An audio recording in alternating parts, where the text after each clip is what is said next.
Secretary Gary Westcott of the Department of Corrections and his team, Warren Vanoy, and everyone who worked day and night to get this facility ready for today.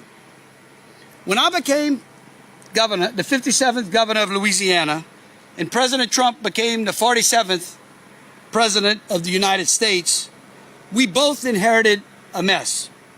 Louisiana had 3 of the top 10 most dangerous cities in America. Part of the problem across America was the open border policies of former President Barack Obama and Joe Biden, which left America in shambles. While it is true that America is a country of immigrants, it is also a country of laws, not of men getting to pick and choose which laws they feel like executing. The Democrats' open border policies have allowed for the illegal entry of violent criminals, rapists, child predators, human traffickers, and drug dealers who have left a path of destruction and death throughout America. Just the opioid epidemic alone has cost America 100,000 innocent souls a year. Let me repeat that. 100,000 Americans die each year strictly because we allow poisonous material over these open border policies to pour through a porous border. Until the election of President Trump, no one at the federal level had the courage to stand up to the violence that had gripped this nation. And I repeat, no one. What we are announcing today is not the panacea to our crime problem, but it is part and parcel of the solution. This facility is fulfilling the president's promise of making America safe again. How? By giving ICE a facility to consolidate the most violent offenders into a single deportation and holding facility. This camp was originally built here at Angola to house the most disruptive of prisoners. It was called Camp J. Over the years, it was neglected and fell into disrepair. We decided to repair it and put it back into service to help fulfill the mission of removing criminal, illegal aliens that have been causing havoc in our communities. Now let me say this again. To those who want to gaslight the public that this facility is designed to hold criminal, illegal aliens, the worst of the worst. If you don't think that they belong in somewhere like this, you got a problem. Angola is the largest maximum security prison in the country, with 18,000 acres bordered by the Mississippi River, swamps filled with alligators, and forests filled with bears. Nobody really wants to leave the place. The idea is to consolidate the worst of the worst criminal illegal aliens, gang members, rapists, drug dealers, human smugglers that have no place in this country. For those of you who don't know, I'm a former law enforcement officer. I actually worked in a jail. The idea is to prevent those worst of the worst criminal illegal aliens from continuing their criminal activities inside a criminal civil population. By congregating them here, we actually secure America.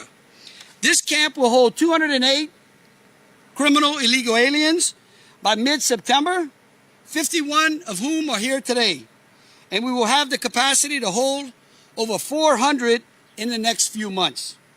Now, I know you all in the media will attempt to have a field day with this facility, and you will try to find everything wrong with our operation in an effort to make those who broke the law in some of the most violent ways victims.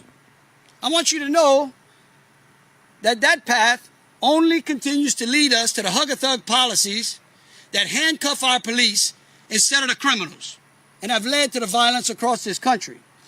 However, I would ask the media, I would plead with you all, why don't you focus on the real victims? Like the young boys who were molested in Kenner, Louisiana by an illegal from Honduras, or the 13-year-old little girl who was kidnapped and raped last year? Or how about Mark Dean, a 48-year-old WGNO TV producer who was killed due to the reckless driving of another illegal?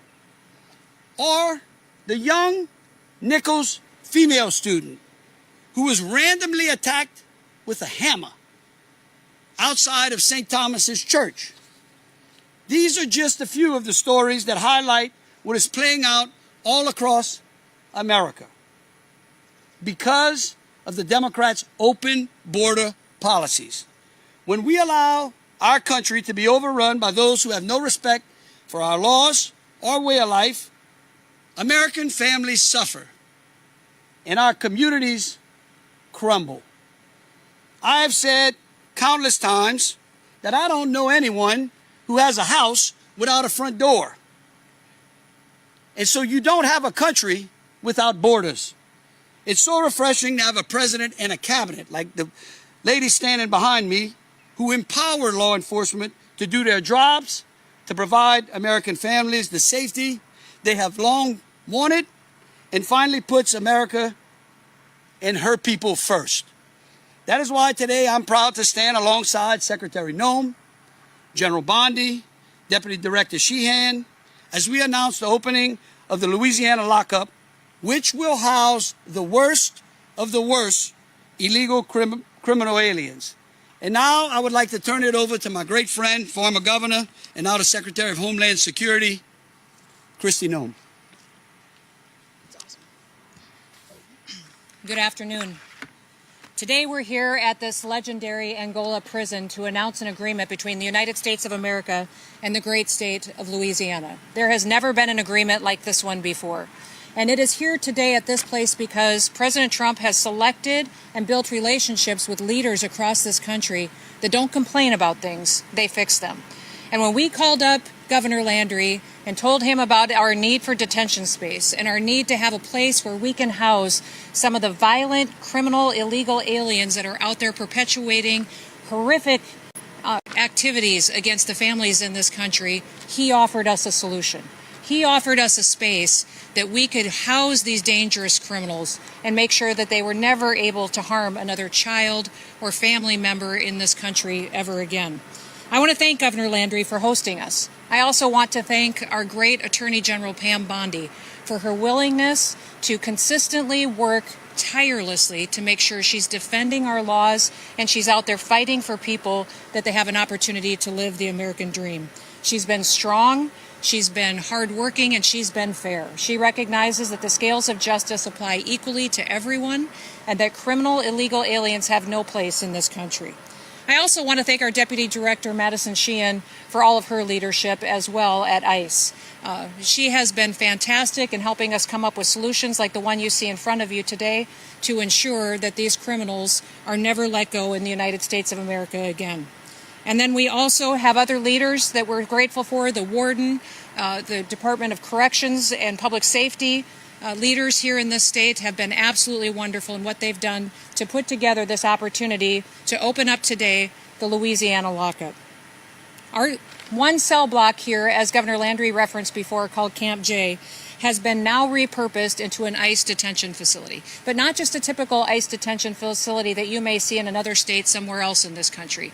Instead, this facility will hold the most dangerous of criminals that have been out there harming individuals in this country. It will be high-risk alien individuals and criminals, and here are a few of the examples of those individuals that are being moved or are already here today. Omar Martinez Garcia, a 39-year-old citizen of Mexico. His criminal history includes a conviction for homicide, second-degree murder, and he was sentenced to 16 years in prison. We have Rafael Ojeda Acosta, a 70-year-old Cuban man who was convicted of rape with a weapon and forcible sodomy.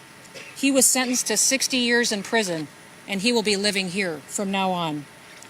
We also have Humberto Vargas Lopez, a 55-year-old illegal alien from Cuba, who's been convicted of aggravated rape, aggravated burglary, possession of marijuana and cocaine, obstruction, of a public officer and battery with a deadly weapon with serious bodily harm. Altogether, he was sentenced to 29 years in prison. We also have Julio Lavera Avila, a 30-year-old illegal alien from Mexico. He was convicted of battery, family violence, and cruelty to children in the third degree. He was sentenced to 19 years. And Olvin Rodriguez Insterova, a 22-year-old illegal alien from Honduras, was arrested in March on outstanding warrants of 394 counts of pornography involving juveniles, as well as 2 counts of sexual abuse of an animal. President Trump and I are committed. We're committed to making America safe again, and that means arresting many criminal illegal aliens as possible and then making sure we're getting them off of our streets. We're bringing them to justice, and we're making our communities safer. President Trump's One Big Beautiful Bill has provided the funding for tens of thousands of new detention facilities and beds across this country. That bill also funds the 287G program that helps us build law enforcement agreements with local communities and state leaderships.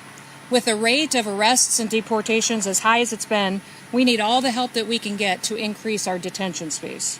Louisiana is one of several states that is stepping up to help solve these problems, but they're doing it in an unprecedented way. We now have about 200 criminal illegal aliens who are scheduled to be detained here at this facility. The capacity will be up to 400, as Governor Landry specified earlier, and since Angola Prison is located on the grounds of the highest security prison in Louisiana, the citizens here have no need to worry about their safety. They will remain in this facility, and people will be protected from these criminals. So I want to thank you and all of you who care about this country and understand that this president is working every single day to address the crime, address the violence in our cities and our communities, and is bringing people to justice and deporting people out of this country who shouldn't be here. I want to thank Governor Landry for his leadership. He declared an emergency back in July in order to